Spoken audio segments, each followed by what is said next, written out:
Hi, hello, good morning, happy Thursday. Lovely to see you guys again. So it doesn't say, oh, yes, it does say that it started streaming, and hopefully the microphone is working. Oh, itchy eyes. All right. Yep, listens, that sounds like that's coming through. All right, so power outage again today. Power outage again. So I'm here early and I'm doing this thing, but I'm doing it. Okay. I have got everything prepared. The heater's on upstairs, heating the room. There's hot water in the thermos flask, coffee for later. There is tumble drying that's finished doing. I hope that the washing machine will finish, but it may not. Anyway, so it's freezing cold and it's raining and I'm not up and I'm not ready again, but I'm early. But I'm here. I'm here. I'm here. I'm here.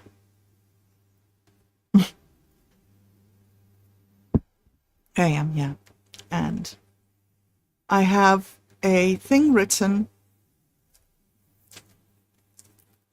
about all the things that I'm going to do today, because since there's no electricity, it's going to be different from all the other days. And of course, I just dropped my book on the floor and now I don't have the page. I have the page. I have the page. So I've done some meditation this morning. I've sat and breathed. And I might do some more. It was very helpful. And I've been feeling very unsettled. So I did some meditation and then I looked up the Daily Narwhal and I found an absolutely fascinating, I find it so interesting to follow this day count and to look through the energy that flows through your life every single day. It's so fascinating. I think I might want to do a series, perhaps, on what it means to me and how helpful it is to me to follow this rhythm. But that is not today. For today, I am just going to review what I did yesterday, what I'm going to do today, and then read you this poetic reflection from 11C, which completely explains to me why I'm feeling so unsettled today. So, yesterday was an interesting and busy day, and I spent quite a lot of time with writing, using the technique from, I don't know if you know that book, The Artist's Way, just talking about how doing art is the really important thing. What you produce while you're doing art is not important at all. But the activity of doing is important. And how coming to an activity, an important activity like creating something, it depends on where you're at. And the author suggests writing 3 pages, completely 3 pages without stopping, just writing. Well, I stopped a lot. I couldn't keep the focus going for a full 3 hours, but 3 pages, not 3 hours, goodness, 3 pages, probably about a half a page at a time, but that's a huge improvement for me, I have to say. So I'm struggling a little bit with not having output. I feel I always have to have output and I don't know, be publishing things or something, but realizing that actually it's more important that I get myself together and get grounded. So yeah, I did some really good writing yesterday and have nothing to show for it, but did it. Also did quite a lot of downloading of stuff off the ChatGPT again and got some quite good documents And I'm doubting what I'm doing also, because the information's always there. I don't need to save the information. I can just go and pull it up again. It's just like having a book. And yet, coming back to process, it is a documentation of the process.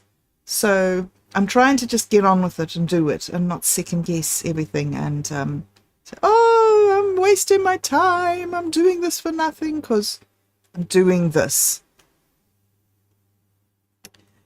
Also had a really good talk with Otto yesterday about his idea of, or his decision that we are going to investigate the conversations with death.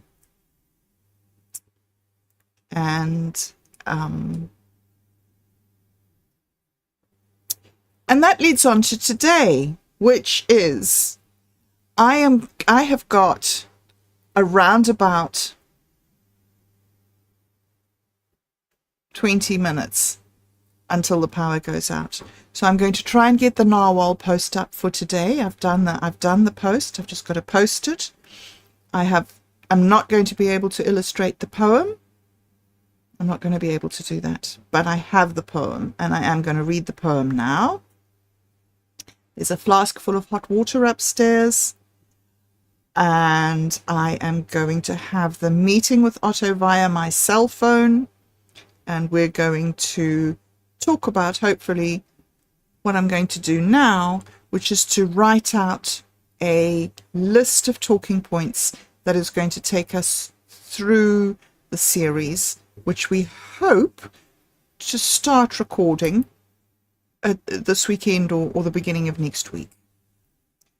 So yeah, it's sort of coming together. Our initial investigation and research seems to be tailing off, and our focus on the structure of our output. Sure, and I've made such a big thing about this. Better be excellent by the time we get it up, because so that is going to be, because there's going to be no electricity and it's pouring with rain and it's heavily overcast, so it's going to be very dark.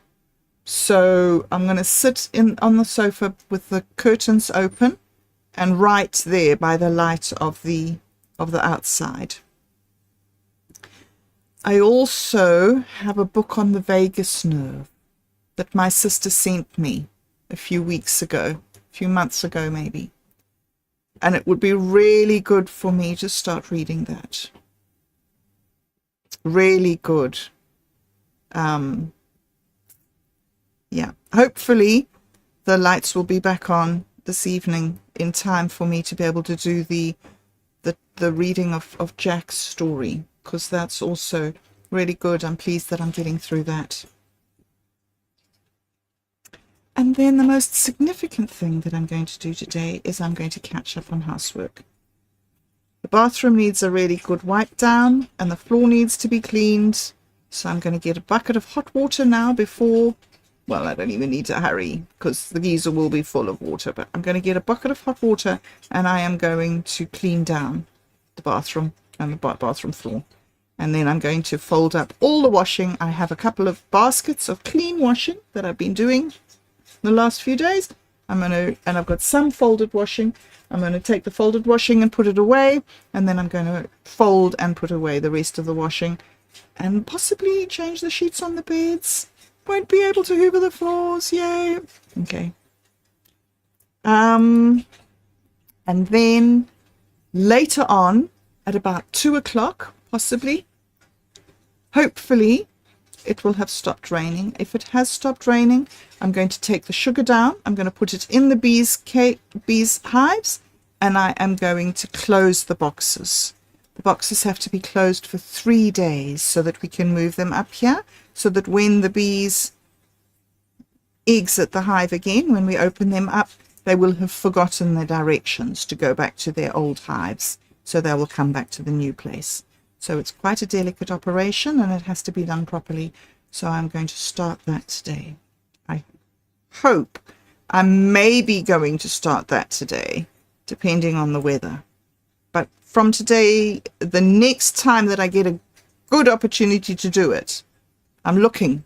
That's right. So from today, I'm starting to look for a very good opportunity to feed them and close them up. And then another thing that I have to do is I really have to get focused on doing some more movement, moving and exercising. I'm seeing that there's this huge reluctance there, which I think is to do with the vagus nerve. So maybe reading that book will be the good first step, because it's not that I don't want to exercise, it's that my body just doesn't want to cooperate with me. Okay, I'm going to read this little poem now for 11C, because yeah. So it's the dog today. C is the dog. I don't know how to say that. Sorry if I'm saying it wrong. And 11 is the tone of the day, and it talks about spreading out and being uncontained. So it's instead of it being the day of loyalty, it's more fragmented loyalty, emotional instinct, uncontained longing, because of the splatter effect, right? So we're asking today, where is loyalty scattered? What are you chasing that doesn't want to be caught? And where does the emotional chaos mask a need for healing in your life? So the intention for today is to gather our scattered affection, seeking not to belong, but to be whole.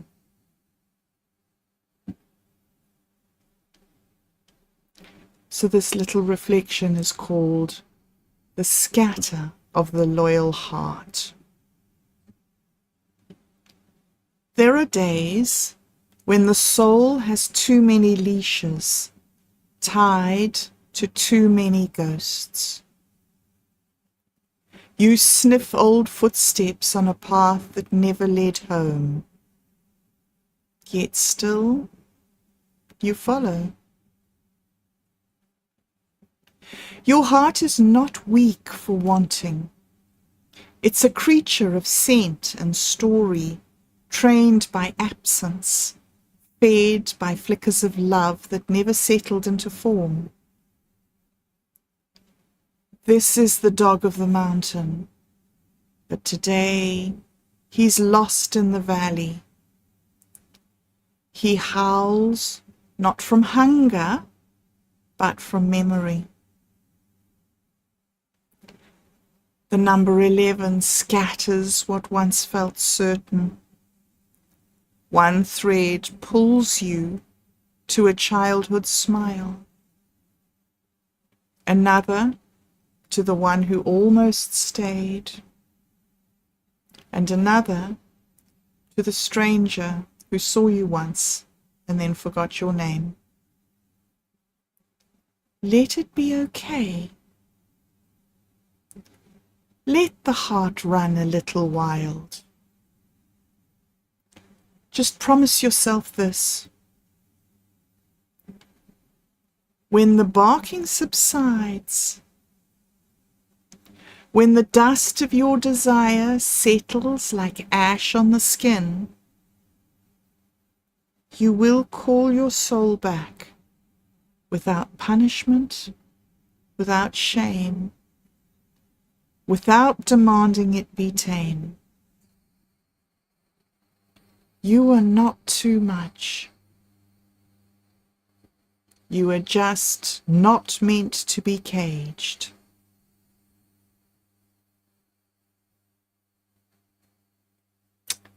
Some days, like today, 11C, is a day for not being caged, for wandering in the valley. So luckily it's raining, and luckily I can't go running off into the valley. So today I will spend time reading, contemplating, doing the housework, staying focused and grounded, and being here.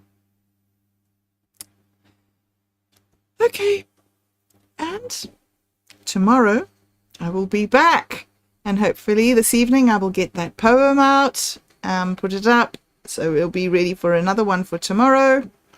And awesome, that's done. I will see you tomorrow. I hope you have a lovely day. Okay, and thank you for listening.